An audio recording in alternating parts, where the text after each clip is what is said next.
Assalamualaikum warahmatullahi wabarakatuh. Hello everyone, my name is Shoda Fatia Azizah. My student number is 0017. And today I will presentation about the procedure of English material development. And happy watching. Okay, so first is the material development cycle. There is introduction to key concept. From the first is selecting and grading. Is choosing what to teach and in what order. And the second is designing, is building original materials from scratch based on specific needs. And the third is adapting, is modifying existing materials to fit a specific classroom context. And the last one is evaluating, it's a semantic quality control to check effectiveness and relevance. Okay, so move to the next page is selecting and grading. So deep dive into the theory. First, the study utilized Graves 1998, who argues that selecting materials isn't just about picking a book, it's about familiarity. If the context is too foreign, students struggle with the language. It also discusses gradation or the ordering of difficulty. First is linear gradation, is moving strictly from simple to complex. The second is cyclic gradation, is reintroducing all topic with increasing layer of difficulty. And then key result, a significant mismatch was found between the material and the student needs. Finding the material were too theoretical or generic and did not prepare students for their specific academic major. So the conclusion is selection failed because it prioritized grammatical rules over functional usefulness and academic relevance. Second is designing. It's the method R&D. This wasn't just writing a book. It's followed a strict research and development process. So the researchers didn't guess what students want, like they conducted a need analysis. First is need analysis, using student and teacher feedback as the primary design driver. And then the framework, they use the 3P or PPP, its presentation, or introducing new language in context, and then practice controlled exercise to build confidence, and the last P is production. It's letting students use the language freely in real life scenarios. And then case study, grade X or grade 10 cruise book development. Key result, the newly designed book was rated highly valued by experts.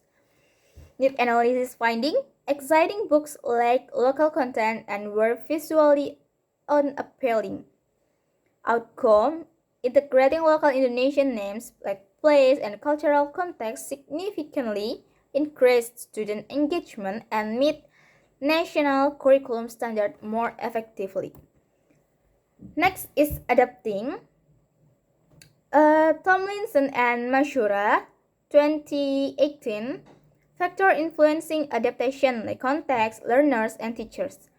And then research method, qualitative case study, data collected through document analysis, classroom observation, and interviews with teacher in Banda Aceh. Detail on technique. First is addition. Teacher often added extra grammar exercise because they felt the textbook didn't prepare students enough for national exam. And second is omission. It's like danger zone. Teachers frequently skip omitted the most difficult parts of the book. Usually discussion session or host we call higher order thinking skill task because they were afraid the student would be overwhelmed or they will running out of time. Next is case study. Teacher practice in Banda Aceh. Key result, teacher primarily use addition and omission. And like what I said before, addition is extra exercise were added specifically for national exam preparation, and omission is teacher frequently skip the difficult hot tasks due to the time constraints, potentially stunting student critical thinking growth. So the result is, while adaptation makes the lesson easier, oversimplifying too much omission can stunt a student's intellectual growth and limit their critical thinking skills. Okay, next is evaluating. The big C versus little c culture. In the materials evaluation, researchers distinguish between these two to see if a book is teaching fact or behavior. Big C, macroculture. This refers to the grand things about a country. It's what you see in travel brochures like story, literature, geography, arts, and architecture. Like example, in a textbook, a reading passage about the Borobudur temple or the history of the Statue of Liberty. Little c, microculture. This is about daily life and social norms. It's the invisible rules of how people behave. This includes gestures, slang, eating habits, politeness levels, and values. Example, in a textbook, a dialogue showing how to politely disagree with a friend or how to order food in a cafe. Okay, next is the problem. The researchers found that many textbooks focus on big C, like fact, but ignore little c, like social skills, which makes students struggle when they... So, the problem, researchers found that many textbooks focus on big C, fact, but ignore little c, social skill, which makes students struggle when they actually talk to foreigners.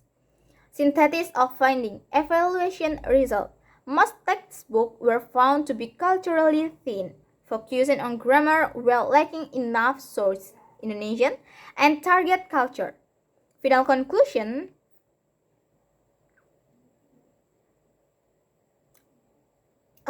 From the final conclusion in what we learn in this material is, first section must prioritize future academic needs. Second is design flourishes with local context.